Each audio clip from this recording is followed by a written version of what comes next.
Émilie est atteinte d'un cancer, c'est son 4e entretien avec la biographe hospitalière. Ensemble, elles retracent sa vie, un sourire énorme sur le visage, détaillant à Christine ce jour-là une étape clé, la naissance de ses enfants. Donc ça nous a valu des éclats de rire pendant l'accouchement, donc accouchement très détendu. Incroyable. Ouais. Dans le regard de Christine, l'empathie. Elle enregistre tout et en fera un livre pour laisser plus tard des mots aux enfants d'Émilie. Et je sais que je serai forcément dans une étagère. Voilà, même si je ne serai pas ouverte tous les jours, je sais que mes enfants, mon mari, mes amis pourront s'y référer. On a pu évoquer avec Christine les valeurs que j'ai et les valeurs que je veux que mes enfants aient aussi.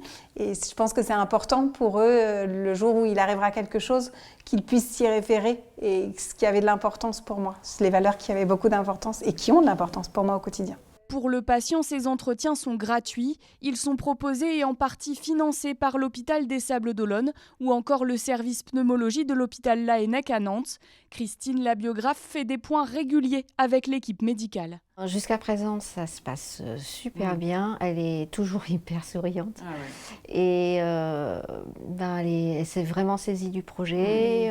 Et ces entretiens, selon les soignants, ont des effets positifs sur les patients. En fait, c'était auprès d'une patiente qui était en toute fin de vie et qui avait donc une famille, qui avait plusieurs enfants, une famille recomposée et qui avait des choses à leur dire en fait avant de mourir, mais c'était difficile pour elle. Et du coup, on a pensé à Christine, donc on l'a appelée. Moi, je tenais le téléphone, en fait, l'oreille de la patiente. Christine lui relisait en fait les lettres.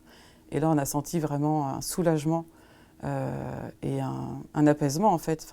Un peu plus tard dans la journée, Christine rejoint Marie-André, atteinte elle aussi d'un cancer. Vous savez que c'est le 9e entretien aujourd'hui ? Elle a raconté sa vie désormais, elles relisent ensemble chaque passage. Pour clôturer, cette dame âgée de 76 ans veut maintenant laisser des mots d'espoir à ses proches. Gratitude, c'est le mot magique. Créer, imaginer, rêver, partager, écouter, oser, me faire confiance. Les mots sont des compagnons et que tout le monde a besoin de les utiliser. Et qu'ils servent à déposer des choses. Et qu'une fois qu'on a déposé des choses, que les choses sont déposées auprès de quelqu'un qui va mettre en valeur la parole, il y a une forme d'apaisement qui survient. Et au bout du compte, une fois le livre reçu, les personnes mesurent la valeur de leur propre existence. La biographie hospitalière est aujourd'hui inscrite par le ministère de la Santé dans le plan décennal sur la fin de vie.